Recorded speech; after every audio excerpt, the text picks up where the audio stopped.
Once upon a time, in a land far, far away, there lived a fair young maiden.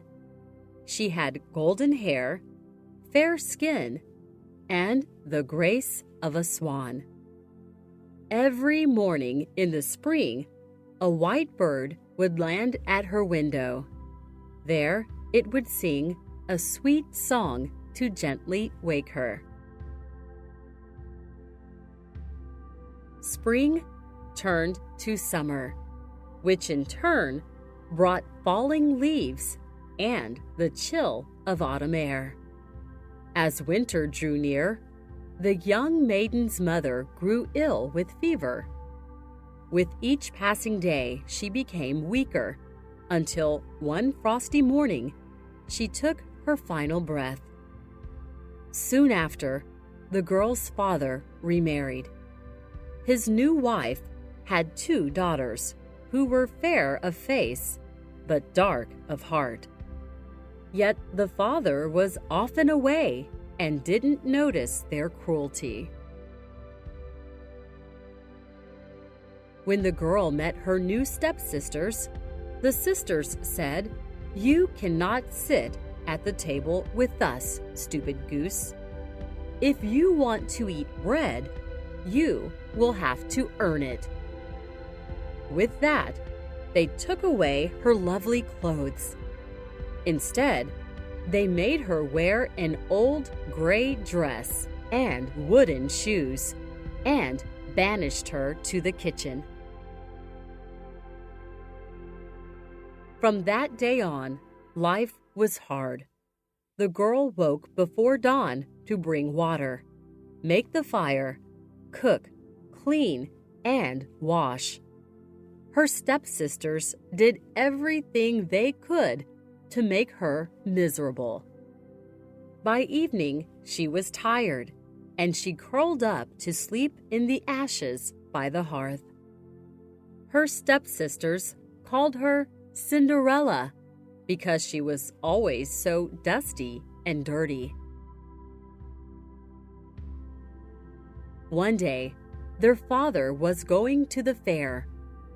He asked his daughters what they would like him to buy. "A beautiful gown," said the eldest stepsister. "A lovely ring," added the other. "Please, I want nothing more than the first twig that brushes you on your way home," said Cinderella. Cinderella's father bought dresses and jewels for the stepsisters. On his return, he brushed against the twig of a tree. He brought it home for Cinderella. Cinderella went to her mother's grave and planted the twig. She wept so much that her tears watered the twig. Soon, it grew into a large tree. Whenever Cinderella visited the tree, she'd make a wish to hear a song. The white bird would appear and sing to her. Several years passed. Then came an announcement from the king. A ball would be held to find a wife for the prince. Every maiden in the land was invited. The stepsisters made Cinderella help them dress and comb their hair. Cinderella begged her stepmother to let her also attend. "No, you are covered in ash and have no nice clothes," she spat. Cinderella wept. The stepsisters laughed on their way out the door to the ball. Cinderella ran to her mother's grave.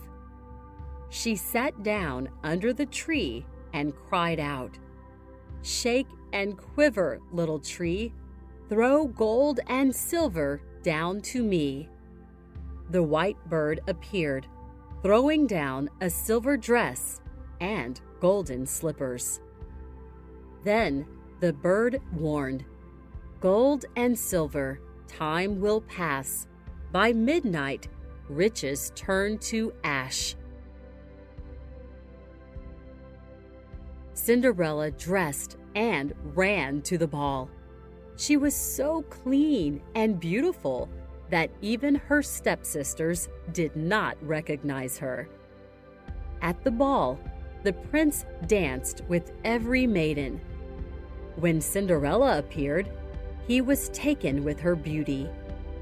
"You will be my only dance partner from now on," he declared. When the clock struck midnight, Cinderella fled, for she knew the magic would end then. In her hurry, she lost one golden slipper. With slipper in hand, the prince searched for his dance partner all the next day. He had every maiden try it on. It fit no one. His final stop was Cinderella's house. The stepsisters tried and tried, but no amount of pushing or pulling worked. The prince was beside himself. "Is there no other?" he cried. Just then, he saw Cinderella sweeping the hearth. "Who is she?" he asked. "That's just the maid. Pay her no mind," replied the stepmother. Ignoring her, the prince insisted that Cinderella try on the slipper. It fit perfectly. When Cinderella stood up and looked into the prince's eyes, he knew she was his dance partner.